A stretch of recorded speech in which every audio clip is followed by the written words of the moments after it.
ونعوذ بالله من شرور أنفسنا ومن سيئات أعمالنا من يهده الله فلا مضل له ومن يضلله فلا هادي له وأشهد أن لا إله إلا الله وحده لا شريك له وأشهد أن محمدا عبده ورسوله أما بعد فإن خير الحديث كتاب الله وخير الهدي هدي محمد صلى الله عليه وسلم وشر الأمور محدثاتها وكل محدثة بدعة وكل بدعة ضلالة وكل ضلالة في النار. فقد قال الله تبارك وتعالى في قرآن المجيد: أعوذ بالله من الشيطان الرجيم بسم الله الرحمن الرحيم. يا أيها الناس اتقوا ربكم الذي خلقكم من نفس واحدة وخلق منها زوجها وبث منهما رجالا كثيرا ونساء واتقوا الله الذي تساءلون به والأرحام إن الله كان عليكم رقيبا. بسم الله الرحمن الرحيم. يا أيها الذين آمنوا اتقوا الله حق تقاته ولا تموتن إلا وأنتم مسلمون.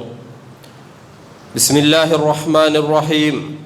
يا أيها الذين آمنوا اتقوا الله وقولوا قولا سديدا يصلح لكم أعمالكم ويغفر لكم ذنوبكم ومن يطيع الله ورسوله فقد فاز فوزا عظيما. సర్వ ప్రశంసలు సకల పొగడ్తలు సర్వలోకాలకు సృష్టికర్త పరమ పవిత్రుడు పరిశుద్ధుడైనటువంటి అల్లాహ్కు మాత్రమే శోభిస్తాయి. అల్లాహ్, ఆయన తప్ప మరొక ఆరాధ్య దైవం ఎవడు లేడు. సకల చరాచర సృష్టికి మూలాధారం అయిన ఆయన సజీవుడు, నిత్యుడు, అనంతుడు.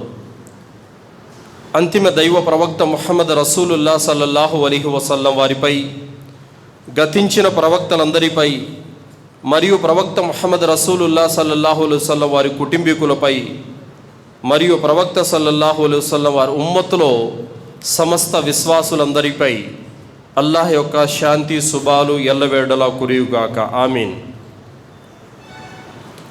సోదరులారా, నీ జీవిత లక్ష్యాన్ని గుర్తించు అన్నటువంటి అంశం పైన నేను ప్రసంగిస్తాను. విని విశ్వసించి ఆచరించే సద్బుద్ధిని అల్లాహ్ మనందరికీ ప్రసాదించుగాక. ఆమీన్. సోదరులారా, మీరెందుకు పుట్టారో, మీ జీవిత లక్ష్యం ఏమిటో మీకు ఎలా తెలుస్తుంది? మీరెక్కడి నుంచి వచ్చారో, మళ్ళీ ఎక్కడికి వెళ్ళనున్నారో మీకు ఎలా తెలుస్తుంది? ఖురాన్ చదివితే తెలుస్తుంది. కానీ ఈరోజు ముస్లిం సమాజంలో ఎంతమంది ఖురాన్ చదువుతున్నారు? సోదరులారా, మానవ జీవిత లక్ష్యం అటు ఉంచితే, ఒక ముస్లిం తన జీవిత లక్ష్యాన్ని నిజంగా గుర్తించాడా? ఈ విషయం మనము తెలుసుకోవాల్సినటువంటి అవసరం ఎంతైనా ఉంది. సోదరులారా, ఏదైనా ఒక వస్తువు తయారు చేయబడింది అంటే ఆ వస్తువుని ఎలా ఉపయోగించాలో ఆ వస్తువు ఇచ్చినటువంటి బాక్సులోనే పూర్తి ఇన్ఫర్మేషన్కు సంబంధించిన పత్రం ఒకటి ఇస్తాడు. ఫర్ ఎగ్జాంపుల్, ఈ మైకు కొన్నారనుకోండి, దీనికి సంబంధించినటువంటి చిన్న కరపత్రం ఒకటి ఉంటుంది. అందులో పూర్తి దీనికి సంబంధించిన ఇన్ఫర్మేషన్ మొత్తం అందులో ఉంటుంది. మొబైల్ కొన్నామనుకోండి, ఆ మొబైల్కి సంబంధించిన ఇన్ఫర్మేషన్ మొత్తం ఆ మొబైల్ యొక్క బాక్సులో పెట్టిస్తాడు. అలాగే మానవుణ్ణి సృష్టించినటువంటి అల్లాహ్ రబ్బుల్ ఆలమీన్ ఈ మానవుడికి సంబంధించిన ఇన్ఫర్మేషన్ మొత్తం ఖురాను గ్రంథంలో పెట్టి ఉంచాడు. దాన్ని చదివితే మనం ఎందుకు పుట్టామో, మన జీవిత లక్ష్యం ఏమిటో, మళ్ళీ మనము పుట్టిన తర్వాత ఏమి చెయ్యాలో, తర్వాత ఎక్కడికి వెళ్ళనున్నామో పూర్తి ఇన్ఫర్మేషన్ మొత్తం మనకు ఖురాన్ గ్రంథంలో దొరుకుతుంది. కానీ ఈరోజు మన పరిస్థితి ఎలా ఉందో తెలుసా? వాట్సాప్లో కనపడిన ప్రతి అడ్డమైన మెసేజు చదువుతాం, ఫేస్బుక్లో కనిపించిన ప్రతి చెత్త పోస్టు చదువుతాం, యూట్యూబ్లో కనపడిన ప్రతి పనికి మాలిన వీడియోను గంటల గంటలు చూస్తాం. కానీ మన మార్గదర్శక నిమిత్తం మన జీవిత లక్ష్యాన్ని తెలుసుకోమని అల్లాహ్ పంపినటువంటి అంతిమ దైవ గ్రంథం దివ్యవాణిని చదవటానికి మన వద్ద టైం లేదు. ఆలోచించండి ఒకసారి. ఎవరైనా హజరత్ అడిగినట్టయితే, ఏమయ్యా ఖురాన్ చదివావంటే, నాకెక్కడ అవుతుంది హజరత్, నిద్ర లేచిన అంటే షాపు అవి ఇవి పని బాటలు డ్యూటీ, పొద్దున పోతే సాయంత్రానికి వస్తానని చెప్పేసి మళ్ళీ ఎప్పుడు చూసినా ఆన్లైన్లోనే ఉంటాడు, మళ్ళీ బిజీ అంటాడు. ఫ్రెండ్స్తో టీ కాఫీల దగ్గర కూర్చుంటే గంటల గంటలు పోతానే ఉంటుంది.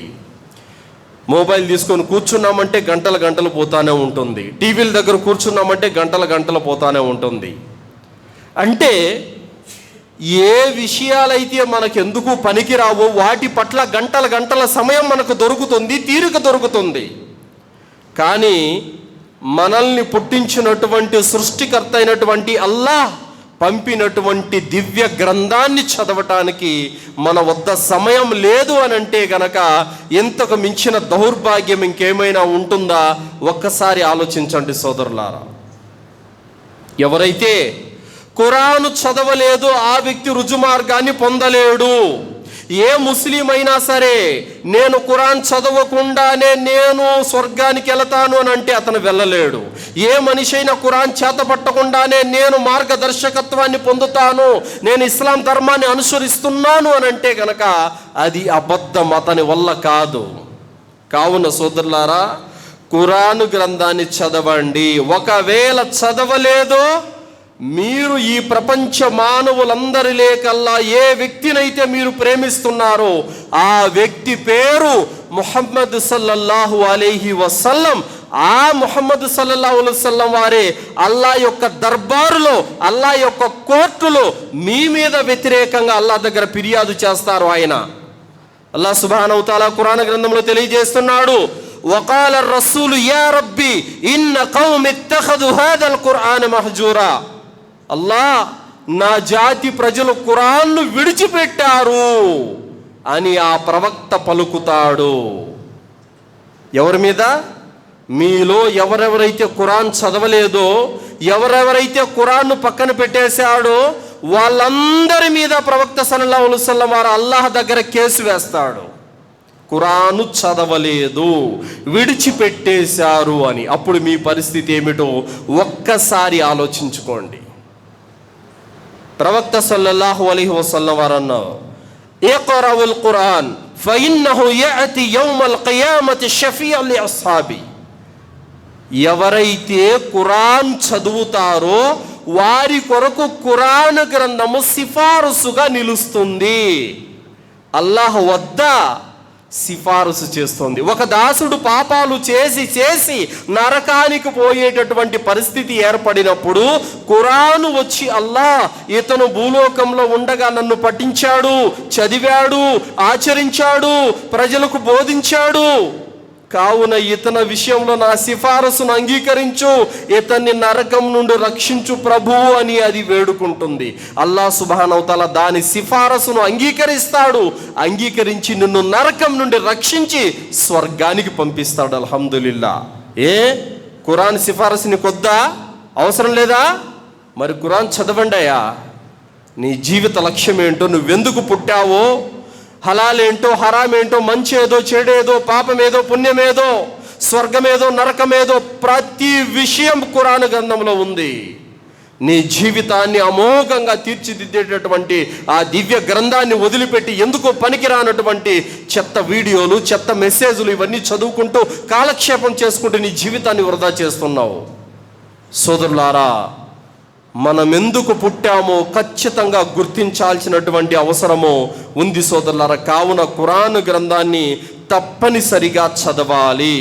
సోదరులారా, ఈరోజు మానవుడు ఏ విషయంలో కూడా కన్ఫ్యూజ్ గురవ్వడం లేదు. ప్రతి దాంట్లోనూ క్లారిటీగా ఉన్నాడు. ఎందులోనూ రవ్వంత కన్ఫ్యూజ్ కూడా లేదు. కానీ దేవుడి విషయంలో మాత్రం పూర్తి కన్ఫ్యూజ్కు గురవుతున్నాడు. ఈ ప్రపంచంలో ఎన్ని మత గ్రంథాలైతే ఉన్నాయో అన్ని మత గ్రంథాలు మీరు చదివినచో మీరు కన్ఫ్యూజ్కు గురైపోతారు. కానీ అంతిమ దైవ గ్రంథం ఖురాన్ చదివారంటే గనక పక్కా క్లారిటీ వస్తుంది. మీకు ఏ మాత్రం రవ్వంత కూడా మీకు కన్ఫ్యూజ్ ఉండదు. ఎందుకో చెప్తా చూడండి. ప్రపంచంలో ఉన్నటువంటి ఇతర మత గ్రంథాలు మీకు ఎందుకు కన్ఫ్యూజ్ అవుతాయో తెలుసా? ఆ గ్రంథాలలో దేవుడు ఒక్కడేనని ఒక చోట ఉంటుంది, దేవుళ్ళు అనేక మందిని మరొక చోట ఉంటుంది. దేవుడు పుట్టాడు అని ఒక చోట ఉంటుంది, దేవుడు మానవ గర్భాన జన్మిస్తాడని మరొక చోట ఉంటుంది. దేవుడికి చావు లేదని ఒక చోట ఉంటుంది, దేవుడు కూడా చనిపోతాడని మరొక చోట ఉంటుంది. దేవుడు కంటికి కనపడడని ఒక చోట ఉంటుంది, దేవుడు కూడా కంటికి కనిపిస్తాడని మరొక చోట ఉంటుంది. సోదరులారా, పూర్తి కన్ఫ్యూజ్. కానీ ఖురాను గ్రంథం ఒకటే మాట వ ఇలాహుకుం ఇలాహుం వాహిద్ లా ఇలాహ ఇల్లా హువర్ రహ్మానుర్ రహీం. మానవులారా, మీ అందరి ఆరాధ్య దైవం ఒకే ఒక్కడు, ఆ కరుణామయుడు, ఆ కృపాసాగరుడు తప్ప మరొక దేవుడు మీకు లేనే లేడు అని ఖురాను గ్రంథం చెబుతుంది. మళ్ళీ రెండో దేవుడు ఉన్నాడు అని మీకు ఖురాన్లో ఎక్కడా కనపడదు. అలాగే కుల్ హువల్లాహు అహద్, ప్రవక్త చెప్పండి, అల్లా ఒక్కడే సృష్టికర్త అని ఉంటుంది. మీరు ఖురాను గ్రంథంలో 114 అధ్యాయాలు తిరగేసి చదివినా మళ్ళీ రెండో దేవుడు ఉన్నాడనే మాట మీకు ఎక్కడా కనపడదు. అలాగే దేవుడు పుట్టాడు, దేవుడు మరణించాడు, ఆయన తినడు, ఆయన నిద్రపోడు, ఆయనకు కామ కోరికలు, ఆకలి దప్పులు, నిద్రాహారాలు, ఎలాంటి బలహీనతలు లేవు అన్నటువంటి స్పష్టమైనటువంటి మెసేజ్ ఇస్తుంది ఖురాను గ్రంథం.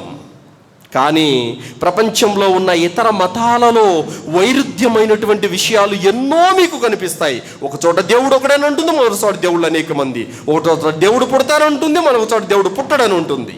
మొత్తం కన్ఫ్యూజ్. కానీ ఖురాను గ్రంథంలో ఒక్కసారి ఒక మాట, ఒక వాక్యం ఒక చోట వచ్చిందంటే దానికి ఆపోజిట్లో రెండో వాక్యం మీకు ఎక్కడ కనపడదు. అల్హమ్దులిల్లా. అందుకోసమే ప్రపంచంలో ఇప్పటి వరకు మార్పు చేర్పులకు గురి కానటువంటి అద్భుతమైనటువంటి దివ్య గ్రంథం ఏదైనా మిగిలి ఉందంటే అది ఒక ఖురాను గ్రంథం మాత్రమే.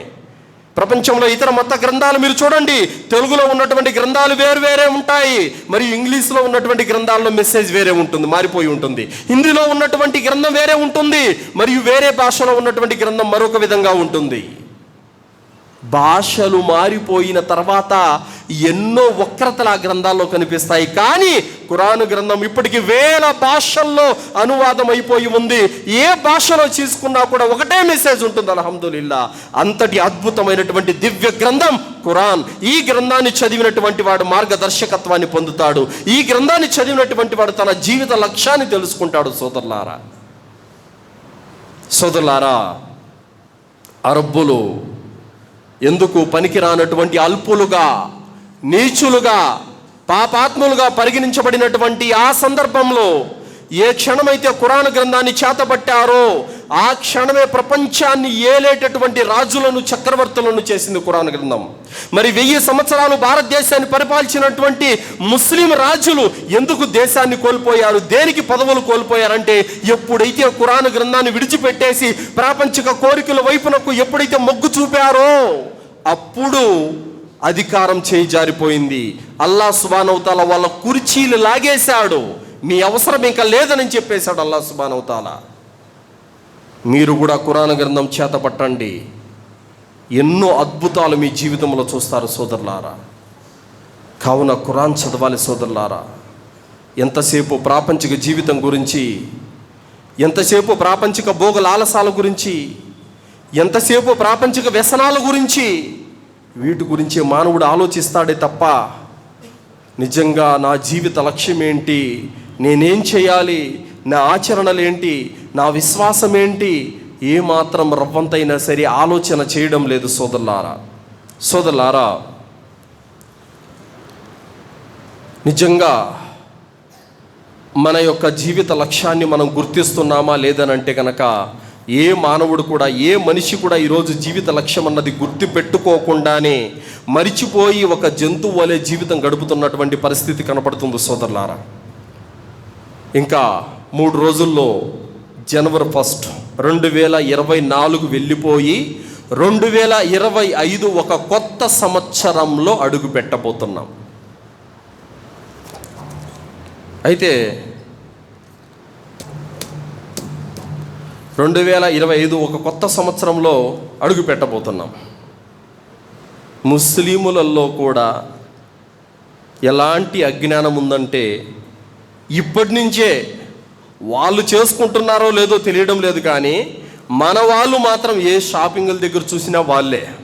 బహుశా ఈ హడావిడి ఏ రంజాన్కి ఏ బక్రీద్ కూడా కనపడదేమో, అలా ఉంది పరిస్థితి. ఏ షాపింగ్ల దగ్గర చూసినా వీళ్ళకేదో అది పండగ అయిపోయినట్టు ఎంత ఉత్సాహంగా ఉన్నారంటే సోదరులారా, ఆ విధమైనటువంటి షాపింగుల్లో బిజీ అయిపోయారు ముస్లిములు. అల్లాహ్ సుబ్హానహు తఆలా ఖురాన్ గ్రంథంలో తెలియజేస్తున్నాడు. 21వ సూరే అల్ అంబియా 20వ ఆయతులో, ఇఖ్తరిబ లిన్నాసి హిసాబుహుం వహుం ఫీ గఫ్లతిన్ ముఅరిదూన్. ప్రజల లెక్కల గడియ సమీపించింది, అయినా కూడా వారు పరధ్యానంలో ఉన్నారు అని అల్లాహ్ సుబ్హానహు తఆలా తెలియజేస్తున్నాడు. మీరు ఈ భూమండలంలోకి వచ్చింది ఆడుకోవడానికి, పాడుకోవడానికి, సరదాలు షికార్లు చేయడానికి వచ్చారా? దేనికొచ్చారు? అల్లాహ్ను విశ్వసించడానికి, అల్లాహ్ను ఆరాధించడానికి, ఉత్తమంగా జీవితం గడపడానికి అల్లాహ్ మిమ్మల్ని ఈ లోకానికి పంపించాడు. రోజుకొక పండగ పేరుతో, పూటకొక పండగ పేరుతో ఎంజాయ్ చేయడానికి కాదు అల్లాహ్ మిమ్మల్ని ఈ భూలోకానికి పంపించింది. కానీ ఈ జనవరి 1 అని రోజుకొక పండగ, వారానికి ఒక పండగ, ఇలాంటి పండగల పేర్లతో ఎంజాయ్ చేస్తూ ఈరోజు మానవుడి యొక్క జీవితాన్ని వృధా చేసుకుంటున్నాడు. సోదరులారా, అల్లాహ్ సుబ్హానహు తఆలా ఖురాన్ గ్రంథంలో తెలియపరుస్తున్నాడు, వదరిల్లదీన తఖదు దీనహుం లఇబన్ వలహబన్ వగర్రతుహుముల్ హయాతద్ దునియా. ఓ ప్రవక్త, ఎవరైతే తమ యొక్క ధర్మాన్ని ఆటగా, వినోదంగా చేసుకున్నారో అలాంటి వారికి నువ్వు దూరంగా ఉండు అని అల్లాహ్ సుబ్హానహు తఆలా తెలియజేశాడు. ఈరోజు జనవరి 1 యొక్క సందర్భంగా ఏ విధమైనటువంటి యొక్క కార్యక్రమాలు నడుస్తూ ఉన్నాయంటే సోదరులారా, అనేక అధర్మ కార్యాలు. ఏమవుతుందండి, క్యాలెండర్లో 2024 డిసెంబర్ 31 వెళ్ళిపోయి 2025 జనవరి 1 వస్తుంది అంతే. క్యాలెండర్లో తేదీ మారుతుందయా అంతే. నీ జాతకమేం మారట్లేదు, నీ విధిరాతేం మారట్లేదు, నీ భవిష్యత్తేం మారిపోవట్లేదు. క్యాలెండర్లో తేదీ మారుతుంది, అందుకే ఆ మాత్రానికే నువ్వు హంగామా చేస్తున్నావు. దేనికి? అదేమైనా పండగ? అది ఎవడి లాభం కోసమైనా వస్తుందా? అది ఎవరికైనా మేలును, అది ఎవరికైనా మంచిని తీసుకొని వస్తుందా? ఏమి మేలు, ఏ విధమైనటువంటి లాభము అందులో లేదు సోదరులారా. వాస్తవానికి ముస్లిం ఈ జనవరి 1 జరుపుకోవచ్చా? జరుపుకునే అనుమతి లేదు. అబూదావుద్ హదీసులో ప్రవక్త సల్లల్లాహు అలైహి వసల్లం వారు తెలియజేశారు, ముస్లిములకు ఉన్నటువంటి పండుగలు 2 ఈదుల్ ఫిత్ర్ రంజాను పండగ, ఈదుల్ అజ్హా త్యాగాల పండగ. ఈ 2 పండుగలు తప్ప ఇంకెలాంటి పండుగలు, మిలాదున్ నబీ కానీ, రజబ్ కుండే కానీ, జనవరి 1 కానీ, ఇంకా ఏవేవో పండుగలు, ఏ పండుగలు లేవు. బక్రీద్, రంజాన్ 2 మాత్రమే. సోదరులారా, ఇస్లామీయ క్యాలెండర్ల ప్రకారం కొత్త సంవత్సరం ఏది? ముహర్రం. సోదరులారా, దైవ ప్రవక్త ముహమ్మద్ రసూలుల్లాహ్ సల్లల్లాహు అలైహి వసల్లం వారు మక్కా వదిలిపెట్టి మదీనాకు హిజ్రత్ చేసినటువంటి సందర్భంగా మొదలైనటువంటి ఈ హిజ్రీ క్యాలెండర్ ముహర్రం కొత్త సంవత్సరము. ముహర్రంతో కొత్త సంవత్సరం మొదలవుతుంది. కానీ సహాబాలలో ఎవ్వరు కూడా కొత్త సంవత్సరం వస్తున్నందుకు పండగ చేసినట్టు దాఖలాలు లేవు. అబూబకర్ రదియల్లాహు వారు కానీ, ఉమర్ రదియల్లాహు వారు కానీ, ఉస్మాన్ రదియల్లాహు వారు కానీ, అలీ రదియల్లాహు వారు కానీ, మిగతా సహాబాలలో ఎవ్వరు కూడా జిల్హిజ్జా మాసం పోయి కొత్త సంవత్సరం ముహర్రం వచ్చినందుకు ఏనాడు కూడా వారు ఎలాంటి కార్యకలాపాలు జరపలేదు. కొత్త బట్టలు తొడుక్కోవడము, పండుగ చేసుకోవడం లాంటి ఎవ్వరు చేయలేదు. వాళ్ళు చేయనటువంటి దానిని మనం ఎలా చేస్తాం? సోదరులారా, మొహర్రం కొత్త సంవత్సరం హిజ్రీ క్యాలెండర్ అయినా కూడా దానిని పండగగా జరుపుకునేటువంటి అనుమతి లేనప్పుడు ఎవడో పెట్టినటువంటి ఒక పండగను జరుపుకునేటువంటి అనుమతి నీకు ఒక ముస్లింగా నీకేమాత్రం కూడా లేదు. కావున జనవరి 1ను ఏ ముస్లిం కూడా పండుగలా భావించకూడదు. అది ఇతర మతాల వారి యొక్క సాంప్రదాయాలను అనుసరించినట్టే అవుతుంది. ఎవరైతే ఇతర మతాల యొక్క సాంప్రదాయాలను, పద్ధతులను, ఆచారాలను అనుసరిస్తాడు, అలాంటి వాడు మన్ తషబ్బ బికౌమిహి ఫహువ మిన్హు.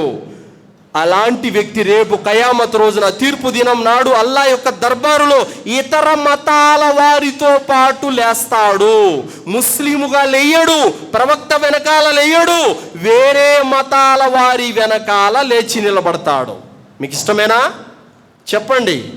కావున ఈ జనవరి 1 లాంటి పండుగలు ఎన్నైతే ఉన్నాయో అవన్నిటిని పండుగలాగా ఒక ముస్లిం భావించకూడదు, విశ్వసించకూడదు.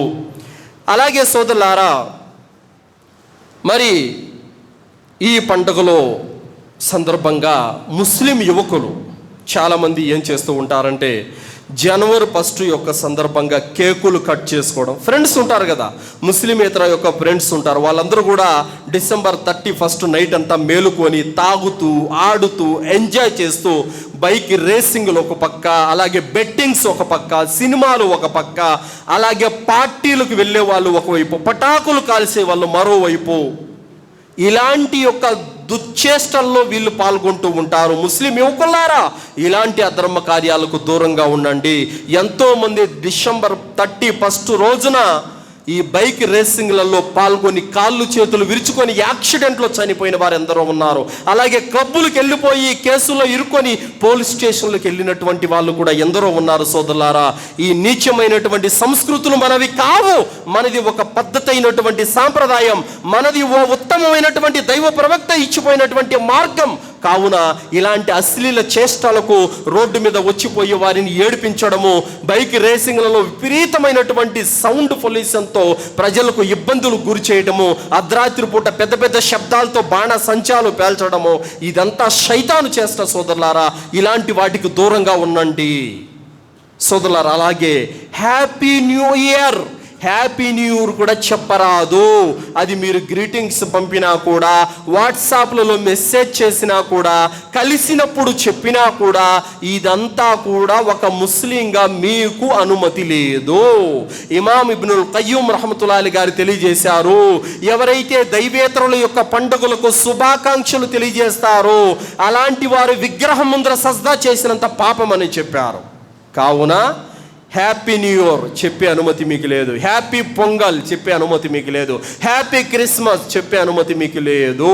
ఎందుకంటే సృష్టికర్త అయినటువంటి అల్లాహ్ పెట్టినవే పండుగలు అవుతాయి తప్ప మనుషులు తమంతట తాము పెట్టుకున్నవి పండుగలు ఎంత మాత్రం కూడా కావు. సోదరులారా, ఇవన్నీ కూడా డిసెంబర్ 31, జనవరి 1 ఇవన్నీ తాగుబోతులు ఎంజాయ్ చేసుకోవడానికి పనికొచ్చేదే తప్ప ఇంక ఎవడికి కూడా దీని ద్వారా ఎలాంటి లాభం కూడా లేదు సోదరులారా. కావున ఇలాంటి వాటికి తప్పనిసరిగా మీరు దూరంగా ఉండాలి. ఎందుకంటే సోదరులారా, అల్లాహ్ సుబ్హానహు తఆలా మిమ్మల్ని ఇహలోక జీవితంలో పుట్టించింది దేనికంటే మీరు సత్కర్మలు చేసుకొని, పుణ్యకార్యాలు చేసుకొని మీరు నరకం నుండి రక్షించబడి స్వర్గానికి వెళ్ళాలని అల్లాహ్ మీ నుండి కోరుతున్నాడే కానీ మీరు ఇలాంటి శైతాను కార్యాలలో పడిపోయి మీ సమయాన్ని, మీ వయస్సును వృధా చేసుకుంటే అల్లాహ్ ఎంత మాత్రం కూడా దీనిని ఇష్టపడ్డాడు సోదరులారా.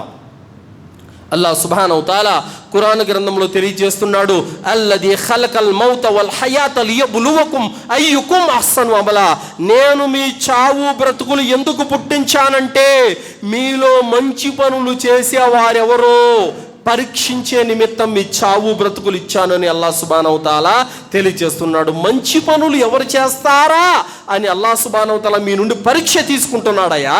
మీలో మంచి పనులు చేసే వాళ్ళు ఎవరు, పుణ్యకార్యాలు చేసే వాళ్ళు ఎవరు, పాపకార్యాలు చేసే వాళ్ళు ఎవరు, చెడులు చేసేవారు ఎవరో మిమ్మల్ని పరీక్షించే నిమిత్తం అల్లాహ్ సుబ్హానహు తఆలా మీకు చావు బ్రతుకులు ఇచ్చాడు. కానీ మీరేం చేస్తున్నారు? మంచి పనులు చేయడం మానేశారు, సత్కార్యాలు చేయడం మానేశారు. మీరు వృధా కాలక్షేపంతో కొట్టుమిట్టాడుతూ మీరు మీ జీవితాన్ని వృధా చేసుకుంటున్నారు సోదరులారా. అల్లాహ్ సుబ్హానహు వ తఆలా ఖురాన్ గ్రంథంలో తెలియజేస్తున్నాడు, సమస్త ప్రవక్తలందరూ కూడా వచ్చింది మీ జీవిత లక్ష్యాన్ని గుర్తు చేయటానికే వచ్చారు. వలకద్ బఅస్నా ఫీ కుల్లి ఉమ్మతి రసూలా అన్ ఇఅబుదుల్లాహ్ వజ్తనిబుత్ తాగూత్. సమస్త ప్రవక్తలందరినీ కూడా మేము పంపిన ఉద్దేశం ఒక్కటే, అన్ ఇఅబుదుల్లాహ్, అల్లాహ్ను మాత్రమే ఆరాధించండి, వజ్తనిబుత్ తాగూత్, శైతాను కార్యాలను విడిచిపెట్టండి. ప్రవక్తలు వచ్చింది దేనికి? అల్లాహ్ ఒక్కడే, ఆయన్ని ఆరాధించండి అని చెప్పడానికి వచ్చారు. మరియు వజ్తనిబుత్ తాగూత్, శైతాను పనులను విడిచిపెట్టండి, పాప కార్యాలను వదిలేయండి అని చెప్పటానికి ప్రవక్తలు వచ్చారు.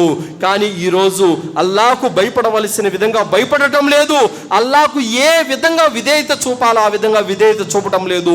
నిత్య కృత్య పాప కార్యాలలో మునిగిపోతున్నాడు. ఇహలోకంలోనే జీవితం అన్నట్టుగా, ఈ లోక జీవితమే శాశ్వతం అన్నట్టుగా మనిషి ఈరోజు జీవితం గడుపుతున్నాడు. సోదరులారా, ఒక్కసారి ఆలోచించండి. ఈరోజు మీలో ఎంతో మందిలో హజ్జు చేసే స్తోమత ఉందా లేదా ఒక్కసారి చెప్పండి. స్తోమత ఉంది, కానీ హజ్జు చెయ్యకుండా కూతురు పెళ్లి కోసమని కోట్లు ఎగబెడుతున్నాడు. కూతురు పెళ్లికి బంగారు కొనడానికి డబ్బులు పోగేస్తున్నాడు, ఫ్లాట్లు కొంటున్నాడు, ఇల్లులు కడుతున్నాడు. కానీ తన మీద ఉన్నటువంటి ఫర్జు ఆరాధన అయినటువంటి హజ్జును మాత్రం ఎగ్గొడుతున్నాడు. ఎంతమంది ఈరోజు ముస్లిములు, ఎంతోమంది హజ్జు మీ మీద ఉన్నటువంటి ఫర్జు, ఎవరి దగ్గరైతే స్తోమత ఉండి కూడా హజ్జు చేయడం లేదో ఆ వ్యక్తి ఇస్లాం నుండి బయటికి వెళ్ళిపోతాడు. ఈ విషయం ఎంతమందికి తెలుసు?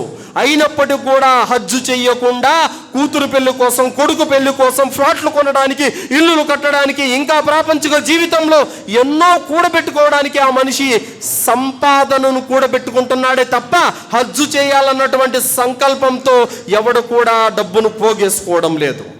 సోదరులారా, హజ్జు ఫర్జు, స్తోమత ఉన్నప్పటికీ కూడా దాన్ని ఎగ్గొట్టేస్తున్నాం.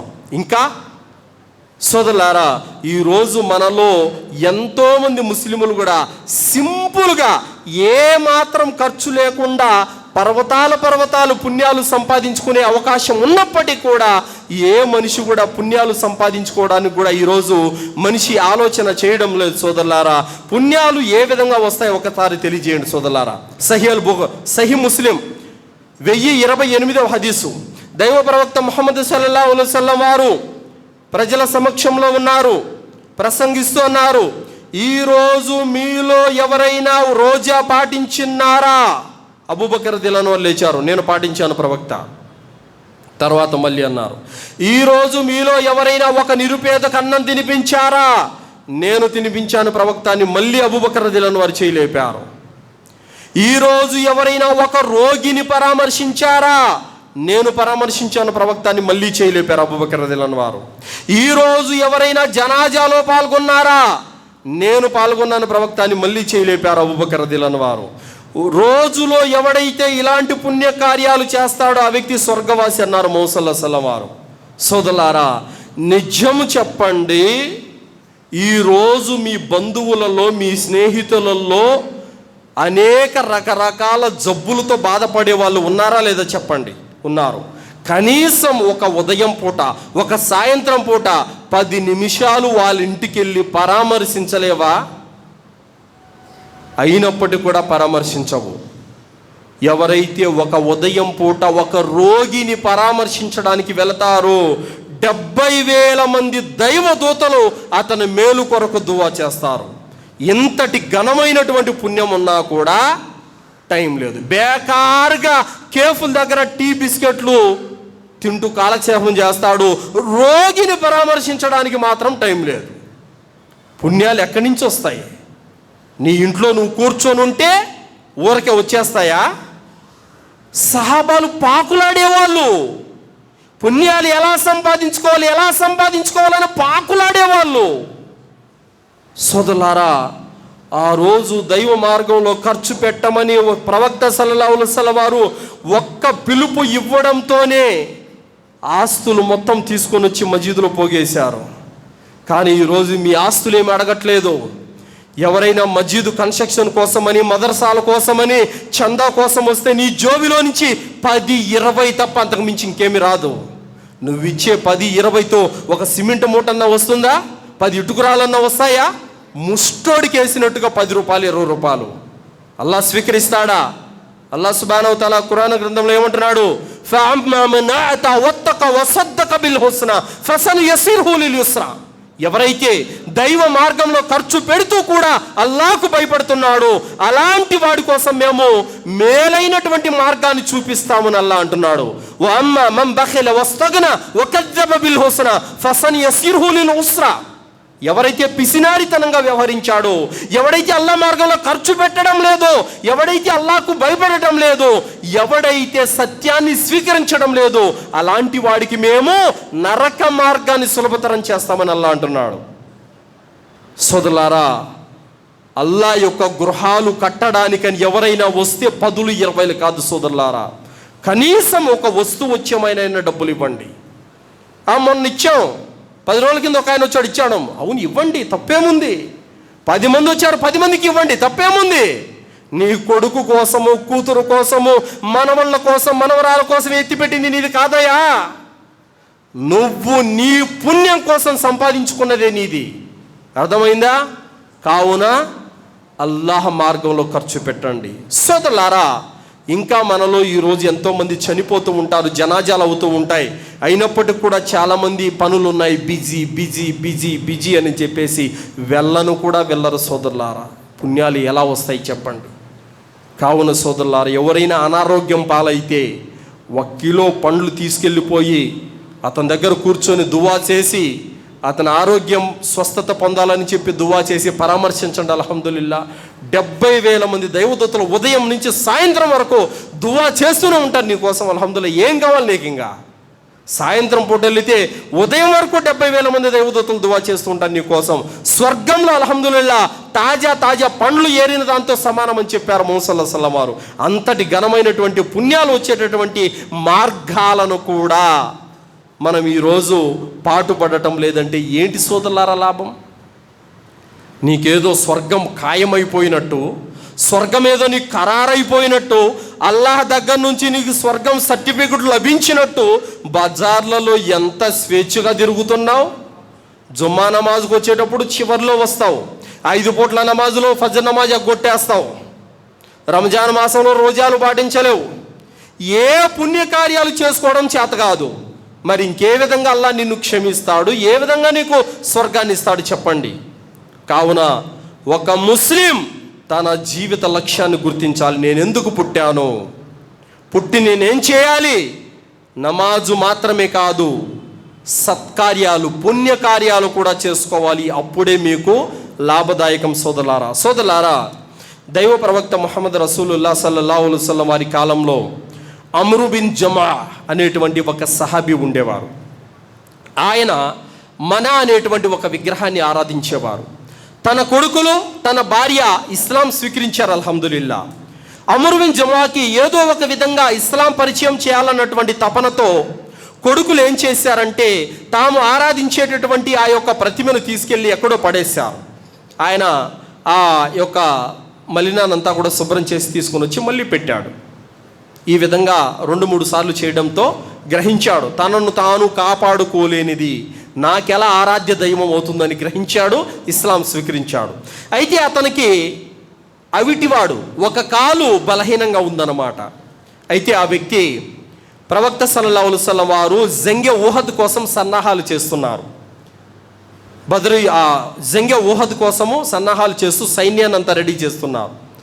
అమ్రు బిన్ జమా వచ్చారు, కొడుకులతో అంటున్నారు, కుమారులారా, నేను కూడా దైవ మార్గంలో పాల్గొంటాను, యుద్ధం చేస్తాను అని చెప్పారు. లేదు నాన్న, అవిటి వాళ్ళు యుద్ధంలో పాల్గొనడానికి అనుమతి లేదు, పైగా మీరు 60 సంవత్సరాలు పైబడింది, మీరు వృద్ధులు, మీకు యుద్ధంలో అనుమతి లేదన్నారు. లేదయ్యా, నేను వస్తాను.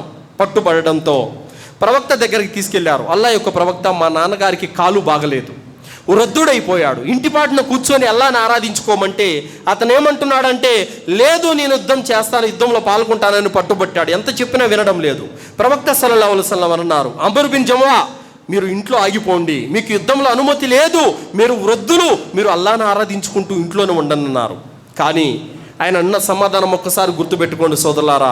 అల్లాహ్ యొక్క ప్రవక్త, నేను అల్లాహ్ మార్గంలో యుద్ధానికి వస్తాను, ఎందుకంటే ప్రవక్త నా వయసు అయిపోయింది, నా వయసు, నా జీవితం అంతా కూడా, నా సమయం అంతా కూడా ఏమీ కానటువంటి ఆ మనా అనేటువంటి విగ్రహం కోసం నేను ఉపయోగించాను. మరియు ఆ మనా అనేటువంటి విగ్రహానికి పూజలు చేయడానికి, పునస్కారాలు చేయడానికి, జాతరలు పండుగలు చేయడానికి, అభిషేకాలు చేయడానికి ఊరూరా ఇల్లు తిరిగి చందా రాబట్టేవాడిని. అంతలా నేను ఆ యొక్క విగ్రహం కోసం కష్టపడ్డాను.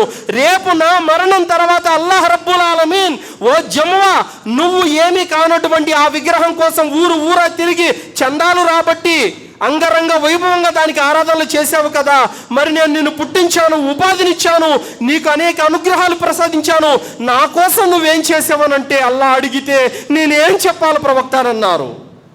అల్లాహు అక్బర్. ఈ మాటతో ప్రవక్త సల్లల్లాహు అలైహి వసల్లం వారు మౌనం వహించి, నువ్వు రావయ్యా యుద్ధంలోకి అని చెప్పారు. దువా చేసుకున్నాడు, అల్లాహ్, నేను యుద్ధం నుండి ఇంటికి తిరిగి రావాలని అనుకోవడం లేదు, నీ మార్గంలో నేను షహీద్ అయిపోవాలని కోరుకుంటున్నానన్నారు. సోదరులారా, ఒక్కసారి ఆలోచించండి. అమ్రు బిన్ జమ్ము అన్నటువంటి మాటలను మన హృదయాలలో చలనం రావాలి. ఏమీ కానటువంటి ఆ విగ్రహం కోసం ఇన్ని చేశావు, నేను నీ ప్రభువుని సృష్టికర్తని, నా కోసం నువ్వేం చేసావని అల్లాహ్ అడిగితే నేనేం చెప్పాలి ప్రవక్త అన్నారు. మరి ఈరోజు మనలో అందరినీ కూడా అల్లాహ్ సుబ్హానహు వ తఆలా ప్రతి ఒక్కరిని కూడా నిలదీసి అడుగుతాడు, నీ యొక్క వయస్సు ఎందులో గడిపావు, నీకు ఇచ్చినటువంటి జీవితాన్ని ఎందులో గడిపావు, నీకు ఇచ్చినటువంటి జ్ఞానాన్ని ఎందులో ఖర్చు పెట్టావు, నీకు ఇచ్చిన డబ్బులు ఎలా సంపాదించావు, అలాగే ఆ డబ్బులు ఎలా ఖర్చు పెట్టావు. మనలోని ప్రతి ఒక్కరిని అల్లాహ్ నిలదీసి అడుగుతాడు. ఆ రోజున ఏ సమాధానం చెబుతాం మనము? కావున సోదరులారా, పుణ్యకార్యాలు చేసుకోవటానికి త్వరపడండి. పుణ్యకార్యాలు లేకుండానే, సత్కార్యాలు లేకుండానే మనం ఇట్టే స్వర్గంలోకి వెళ్ళిపోతామా? లేదు. కావున సోదరులారా, సహాబీల యొక్క జీవితాలు నిద్ర లేచినప్పటి నుంచి ప్రవక్త వెనకాలే ఉండి వాళ్ళు అనేక యుద్ధాల్లో పాల్గొన్నారు. సోదరులారా, వాళ్ళ జీవితము, వాళ్ళ వయస్సు, వాళ్ళ జ్ఞానము అల్లాహ్ యొక్క ధర్మం కోసం ఆరబోశారు. సోదరులారా, అల్హమ్దులిల్లా. వాళ్ళ దగ్గర ఉన్న డబ్బంతా కూడా అల్లాహ్ మార్గంలో దారపోశారు. వాళ్ళ వయసు, వాళ్ళ జ్ఞానం అంతా, వాళ్ళ శక్తి అంతా కూడా అల్లాహ్ మార్గం కోసమే అల్హమ్దులిల్లా దారపోశారు. సోదరులారా, అయినప్పటికీ కూడా వాళ్ళకు చావు దగ్గరకు వచ్చినప్పుడు ఏడుస్తున్నారు. అబూ దర్దా రదియల్లాహు అన్హు వారు చావు సమయంలో ఏడుస్తూ ఉన్నారు. సహాబీలు వచ్చారు, అబూ దర్దా ఎందుకు నువ్వు ఏడుస్తున్నావు అని చెప్పగానే అప్పుడు అబూ దర్దా రదియల్లాహు అన్హు వారు అంటున్నారు,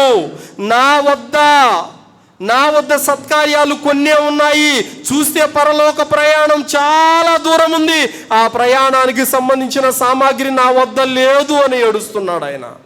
అంటే అల్లాహ్ మార్గంలో తన ధనాన్ని, తన వయసును, తన జీవితాన్ని త్యాగం చేసినటువంటి సహాబీని ఏడుస్తున్నాడంటే మన దగ్గర ఏముంది సోదరులారా? ఏముంది మన దగ్గర? ఏం చూపెట్టి రేపు అల్లాహ్ నన్ను నరకం నుండి రక్షించని ఏడుకుంటావు? ఏం చూపెట్టి అల్లాహ్ నాకు జన్నత్ కావాలని అడుగుతావు? ఏముంది నీ దగ్గర? ఇబ్రాహీం నకీ రహిమహుల్లాహ్ అలైహి గారు, ఈయన కూడా ఒక పెద్ద ధార్మిక పండితుడు, మరణ సమయంలో ఏడుస్తున్నారు. వచ్చిన వాళ్ళు అడిగారు, గురువు గారు మీరు ఎందుకు ఏడుస్తున్నారు? చావుకి ఏమైనా భయపడుతున్నారా? లేదయ్యా, నేను చావుకు భయపడడం లేదు. మలకుల్ మౌత్ అలైహిస్సలాం వారు వస్తారు, వచ్చి నాకు స్వర్గ శుభవార్తనైనా వినిపించవచ్చు, నరక దుర్వార్తనైనా వినిపించవచ్చు. ఏ వార్త వినిపిస్తాడోనని ఆందోళనతో నేను భయపడుతున్నాను అని ఇబ్రాహీం నకీ రహమతుల్లాహి గారు ఏడుస్తున్నారు. సోదరులారా, ఇబ్రాహీం నకీ ఎవరండి? ఆయన జీవితాంతం హదీసులను రాయటానికి, హదీసులను బోధించడానికి ఆయన జీవితం అంతా దారపోసాడు. అల్హమ్దులిల్లా. అంత పెద్ద ధార్మికవేత్త, అంత పెద్ద ధార్మిక పండితుడు కూడా నా దగ్గర ఏమున్నాయని పుణ్యాలు ఏడుస్తూ ఉన్నాడు. ఈరోజు మన నమాజులు అంతంత మాత్రమే, మన రోజాలు అంతంత మాత్రమే, మన పుణ్యకార్యాలు అంతంత మాత్రమే. మరి రేపు అల్లాహ్ దగ్గర మనమేం జవాబు చెప్పుకుంటాము? మన వద్దకే గనక మలకుల్ మౌత్ అలైహిస్సలాం వారు వచ్చారంటే గనక మనకు ఏ వార్త ఇస్తాడో అన్న ఆందోళన మనలో ఏమాత్రం ఉంది. కానీ సోదరులారా, ఎప్పుడైతే మలకుల్ మౌత్ అలైహిస్సలాం వారు వచ్చి మనకు శుభవార్తనిస్తాడో అప్పుడు మనం సాఫల్యం పొందినట్టే సోదరులారా. ఇన్నల్లదీన ఖాలు రబ్బునల్లాహు సుమ్మస్తకాము తతనజ్జలు అలైహిముల్ మలాయికా అల్లా తఖాఫు వలా తహజను వఅబ్షిరు బిల్ జన్నతిల్లతీ కుంతుం తుఅదూన్. ఎవరైతే అల్లాహే మా ప్రభు అని స్థిరంగా పలికి ఆ మాట మీద ఉన్నారో అలాంటి వారి వద్దకు దైవ దూతలు దిగి వస్తారు, స్వర్గ శుభవార్తనిస్తారు. అల్లా తఖాఫు, నువ్వు భయపడవద్దు, వలా తహజను, నువ్వు దుఃఖించవద్దు, వఅబ్షిరు బిల్ జన్నతిల్లతీ కుంతుం తుఅదూన్, నీ కోసం స్వర్గం శుభవార్త తీసుకొచ్చాము, గుడ్ న్యూస్ తీసుకొచ్చాము, ఆనందించు అని చెప్పి దైవదూతలు అంటారు. ఒకవేళ వచ్చినటువంటి దైవదూతలు మనతో గనక ఆ మాట అన్నట్లయితే మనం నిజంగానే సాఫల్యం పొందిన వారం అవుతాము సోదరులారా. కావున చెబుతున్న మాట ఏమిటంటే, సత్కార్యాలు చేసుకోండి, పుణ్యకార్యాల కోసం పాకులాడండి. ఎవడైనా నిరుపేద కనబడితే చెయ్యబట్టు పిలుచుకెళ్ళి ఇంటికి తీసుకెళ్ళి అన్నం తినిపించండి. అల్హమ్దులిల్లా, అల్లా మీ పట్ల ప్రసన్నుడవుతాడు. మీ వారిలో ఎవరైనా అనారోగ్యం పాలైతే వెళ్ళి పరామర్శించండి, అల్లా మీ పట్ల ప్రసన్నుడవుతాడు. ఎవడైనా పేదవాడుంటే పిలిచి మీకు స్తోమతున్న కాడికి డబ్బులు ఖర్చు పెట్టండి, అల్లా మీ పట్ల ప్రసన్నుడవుతాడు. నఫిలు ఉపవాసాలు పాటించండి, అల్లా మీ పట్ల ప్రసన్నుడవుతాడు. స్తోమత ఉంటే హజ్జు చేయండి, జకాత్ ఇవ్వండి, అల్లా మీ పట్ల ప్రసన్నుడవుతాడు. ఏ పుణ్యకార్యాలు చేసుకోకుండానే మన ఇంట్లో మనం కూర్చొని ఉంటే స్వర్గం వస్తుందంటే స్వర్గము రాదు. కావున సోదరులారా, మనం ఎందుకు పుట్టించబడ్డాము? మనలో మంచి పనులు చేసేవారెవరో అల్లా మనల్ని పరీక్షిస్తున్నాడు. ఇది గుర్తుపెట్టుకోండి సోదరులారా. మనలో ప్రతి ఒక్కరిని, ప్రతి ఆడ, ప్రతి మగ, ప్రతి చిన్న, ప్రతి పెద్ద, అందరినీ కూడా అల్లా సుబ్హానహు వ తఆలా పరీక్షిస్తున్నాడు, బాగా పరీక్షిస్తున్నాడు. మీలో మంచి పనులు చేసేవారెవరో, చెడ్డ పనులు చేసేవాళ్ళు, పాపాత్ములు ఎవరో, పుణ్యాత్ములు ఎవరో, మొత్తం అల్లా సుబ్హానహు వ తఆలా దగ్గర రికార్డు ఉంది. కావున మనము మంచి పనులు చేయటానికి, పాప కార్యాలకు దూరంగా ఉండటానికి తప్పనిసరిగా మనము ప్రాకులాడాలి సోదరులారా. ఎంతసేపు నా కొడుకు కోసం ఆస్తులు ఎత్తి పెట్టాలి, నా కూతురు కోసం ఆస్తులు కూడా పెట్టాలి, ఈ ఆలోచన కాదు. రేపు నేను మరణం తరువాత సమాధిలోకి వెళ్ళబోతున్నాను, అక్కడ నాకు కావలసిన సామాగ్రి ఏమిటి ఆలోచించండి. నా మరణం తర్వాత అల్లా సుబ్హానహు వ తఆలా నన్ను లేపి మహ్షర్ మైదానంలో నిలబెడతాడు. ఆ రోజున నాకు కావలసిన పరలోక సామాగ్రి ఏమిటి? అల్లా సుబ్హానహు వ తఆలా నా యొక్క కర్మల పత్రాలని హిసాబ్ చేస్తాడు. ఆ రోజున నాకు కావలసిన సామాగ్రి ఏమిటి? అల్లా సుబ్హానహు వ తఆలా నా పాప పుణ్యాలను మీజాన్లు తూస్తాడు. ఆ రోజున నాకు కావలసిన సామాగ్రి ఏమిటి? అల్లా సుబ్హానహు వ తఆలా ఫుల్ సిరాత్ వంతెన మీద దాటమంటాడు. ఆ రోజున నాకు కావలసిన సామాగ్రి ఏమిటని దీని గురించి ఆలోచించండి సోదరులారా, దీని గురించి చింతన చేయండి సోదరులారా. ఎంతసేపు కొడుకు కోసం, కూతుళ్ళ కోసం. ఈరోజు మనిషి జీవితం ఎలా అయిపోయిందంటే, నేను పుట్టిందే కొడుకులకు కూతుళ్ళకి ఎత్తి పెట్టడానికి, ఆస్తులు ఓడగొట్టడానికి అన్నట్టుగానే ఉందే తప్ప మనిషి పరలోకం కోసం ఏమైనా సంపాదించుకున్నామన్నటువంటి ధ్యాస అనేది రుంత కూడా లేకుండా పోయింది సోదరులారా. అందుకే బుద్ధి పట్టినప్పుడు నమాజ్కి రావడము, ఎప్పుడు నిద్రలేస్తే అప్పుడు నమాజ్ చేసుకోవడము, ఇది దైవభక్త్యా? ఇది దైవభీత్యా? మజీదు ఫుల్గా నిండిపోయింది. మరి ఫజర్ నమాజ్కి ఎంతమంది వస్తున్నారు చెప్పండి. ఫజర్ నమాజుకు బద్ధకం చూపేవాడు మునాఫిక్ అని ప్రవక్త సల్లల్లాహు అలైహి వసల్లం వారు చెప్పారు. మరి ఇప్పుడు మనం ఆత్మ పరిశీలన చేసుకోవాలి. నేను మునాఫికులలో ఉన్నానా, మోమిన్లలో ఉన్నానా అనేది మనము ఆత్మ పరిశీలన చేసుకోవాలి. కావున సోదరులారా, ఈ జీవితం ఏదో అల్లాహ్ తాలా ఖురాన్లో అంటున్నాడు, అఫహసిబుతుం అన్నమా ఖలక్నాకుం అబసన్ వ అన్నకుం ఇలైనా లా తుర్జవున్. ఏమి మేమేమైనా ఆశమాష తమాషగా ఆడుకోమని పుట్టించామా? మీరు మా వద్దకు మరలి రావటం అనేది జరగనిదని మీరు అనుకుంటున్నారా? ఖచ్చితంగా మా వద్దకు మీరు మరలి వస్తారు అని అల్లాహ్ సుబ్హానహు వ తఆలా అంటున్నాడు. కావున ఈ జీవితం ఆశమాష తమాషగా ఆడుకోమని కాదు పుట్టించింది అల్లాహ్. ఒక లక్ష్యం నిమిత్తం పుట్టించాడు. ఆ లక్ష్యం ఏమిటి? మనం అల్లాహ్ను విశ్వసించాలి, ఆయన్ని ఆరాధించాలి, పుణ్యకార్యాలు చేసుకుంటూ జీవితం గడపాలి. అప్పుడే అల్లాహ్ మన పట్ల ప్రసన్నుడయ్యి మనల్ని క్షమించి జన్నతులో ప్రవేశింపచేస్తాడు. లేదంటే గనక ఆయన మనల్ని క్షమించడం అనేది జరగదు, ఆయన మనల్ని నరకం నుండి రక్షించడం అనేది జరగదు. పుణ్యకార్యాలు, సత్కార్యాలు చేసుకోవటమే జీవిత లక్ష్యము. అల్లాతో దువా చేస్తూ ముగిస్తున్నాను. విన్నటువంటి విషయాలపైన సదాచరణ చేసే సద్బుద్ధిని అల్లా మనందరికీ ప్రసాదించుగాక. అల్లా సుబ్హానహు వ తఆలా మనకు బ్రతికినన్నాళ్ళు స్వచ్ఛమైన తౌహీదుపై జీవితం గడిపే భాగ్యాన్ని ప్రసాదించుగాక. అల్లా మనల్ని, మన సంతానాన్ని షిర్కు నుండి, కుఫర్ నుండి, బిదాత్ నుండి, శైతాను యొక్క కీడుల నుండి, మహమ్మారి యొక్క రోగాల నుండి అల్లా మనల్ని అందరినీ రక్షించుగాక. అల్లా సుబ్హానహు వ తఆలా మనందరి యొక్క కష్టాలను, బాధలను, అప్పులను దూరం చేయుగాక. అల్లా సుబ్హానహు వ తఆలా మనల్ని కబర్ శిక్ష నుండి రక్షించుగాక. అల్లా మనల్ని జహన్నం నుండి రక్షించుగాక. అల్లా మనందరికీ జన్నతులో ఉన్నతమైన దర్జాలను ప్రసాదించుగాక. మన భార్య బిడ్డలతో, విశ్వసించిన వారందరితో స్వర్గంలో కలిసి ఉండే భాగ్యాన్ని ప్రసాదించుగాక. మహోన్నతుడు, పరమ పవిత్రుడైన అల్లాను చూసే భాగ్యాన్ని స్వర్గంలో అల్లా మనందరికీ ప్రసాదించుగాక. ఆమీన్. వాఖిరు దవానా అల్హమ్దులిల్లాహి రబ్బిల్ ఆలమీన్. బారకల్లాహు లనా వలకుం ఫిల్ ఖురానిల్ అదీమ్ వస్తగ్ఫిరుల్లాహి వలిస్సాయిరిల్ ముస్లిమీన్. ఇన్నహు తఆలా జవాదుల్ కరీం.